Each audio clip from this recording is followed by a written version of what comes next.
पटना नगर के स्थान पर प्राचीन काल में सोन और गंगा नदी के संगम पर पाटलिपुत्र नाम का एक नगर बसा हुआ था।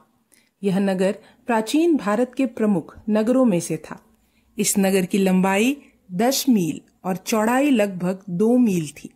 इस नगर के चारों ओर लकड़ी की 4 दीवारी थी।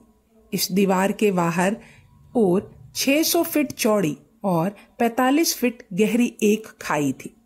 इस खाई में सोन नदी का जल भरा रहता था। नगर में अंदर जाने के लिए इस दीवार के 64 फाटक चारों दिशाओं में बने हुए थे। नगर की रक्षा के लिए इस दीवार के ऊपर 570 बुर्ज थे। इन बुर्जों और फाटकों में अनेक सैनिक सशस्त्र पहरा दिया करते थे। साथ ही इस लकड़ी की दीवार में से तीर चलाने के लिए अनेक छेद थे। यह विशाल नगर मगध राज्य की राजधानी था। संसार के हर भाग से इसका संबंध था। देश विदेश के व्यापारी इस नगर में सुंदर सुंदर वस्तुएं खरीदने आया करते थे। इस नगर की शोभा देखते ही बनती थी। नगर में लकड़ी के ऊंचे ऊंचे भवन थे। इन भवनों की दीवारों में अनेक प्रकार के अमूल्य हीरे और जवाहरात जड़े हुए थे। नगर के बीचों बीच राजमहल बना हुआ था, जो उस समय के कला कौशल का जीता जागता रूप था। इस राजमहल को देखकर फाहियान नामक एक चीनी यात्री भौचक्का सा रह गया था। उसने लिखा है, यह राजमहल मनुष्यों द्वारा बनाया ही नहीं जा सकता। इस राजमहल को तो देवताओं ने बनाया है। यह संसार के राजमहलों में सबसे सुंदर है। इस प्रकार मगध की राजधानी की शोभा अपार थी। अजातशत्रु नाम के एक राजा ने इस नगर को बसाया था। जब अहिंसा और शांति के अवतार भगवान बुद्ध इस नगर में पधारे, तब उन्होंने अजातशत्रु को आशीर्वाद देते हुए कहा था, यह नगर एक दिन महान नगर बनेगा, भारतवर्ष के गौरव और समृद्धि का केंद्र बनेगा। भारतवर्ष के महान नगरों में इसकी गणना होगी। और अनेक वर्षों के बाद भगवान बुद्ध का यह आशीर्वाद साकार हो उठा। इसी सुंदर राजमहल में आज से लगभग 2300 वर्ष पूर्व बिंदुसार नाम के एक सम्राट का शासन था।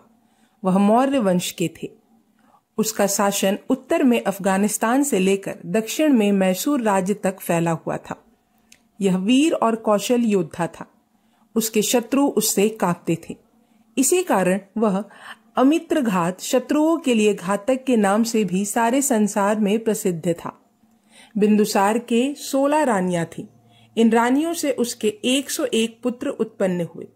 उसके सबसे बड़े पुत्र का नाम सुमन था और उससे छोटे का नाम था अशोक। सुमन अपने पिता के राज्य की उत्तरी सीमा की देखभाल करने के लिए तक्षशिला में और अशोक दक्षिणी सीमा की देखभाल करने के लिए उज्जैन में रहता था। सुमन स्वभाव से ही विलासी था। उसने राजकाज का सारा काम अपने मंत्रियों तथा सेनापतियों पर छोड़ दिया था। प्रजा के सुख दुख और राज्य की रक्षा से वह बिल्कुल बेखबर हो चुका था। नाचने गाने और शराब पीने में ही वह अब सारा समय खोता था। मंत्रियों और सेनापतियों को सुमन की इस बेखबरी से फायदा उठाने का अच्छा अवसर हाथ लगा। सभी ने मिलकर प्रजा को अनेक प्रकार के कष्ट देने शुरू कर दिए। प्रजा कष्टों से घबरा गई और राज्य के प्रति विरोध कर उठी।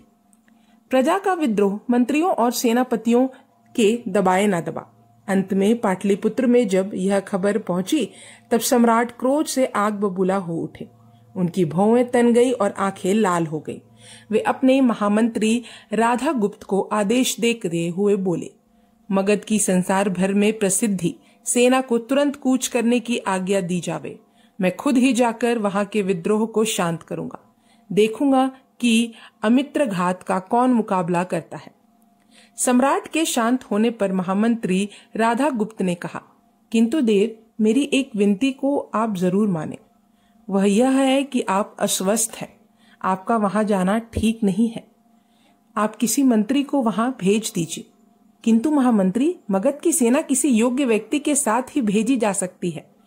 उस समय योग्य व्यक्ति के ना होने पर ही मैं सेना को लेकर तक्षशिला जाऊंगा, सम्राट ने उत्तर दिया। सम्राट के उत्तर को सुनकर महामंत्री राधा गुप्त काफी देर तक मौन रहने के बाद बोले, सम्राट, आपका छोटा पुत्र राजकुमार अशोक वीर और कुशल व्यक्ति है। आप मेरा अनुरोध स्वीकार कर अशोक को ही तक्षशिला भेजें। महामंत्री राधा गुप्त के मुख से अशोक का नाम सुनकर सम्राट प्रसन्न हो उठे। उन्होंने तुरंत ही अपने दूत को पत्र देकर अशोक को उज्जैन से बुलाया। अशोक पिता के पुत्र को पाते ही तुरंत पाटलिपुत्र पहुंचे। वहां से जगत प्रसिद्ध मगध की विशाल सेना को लेकर वह तक्षशिला जा पहुंचा। यह भाग यहीं समाप्त करती हूँ। अब हम अगले भाग में जानेंगे अशोक पहुंचे तक्षशिला। तब तक के लिए धन्यवाद।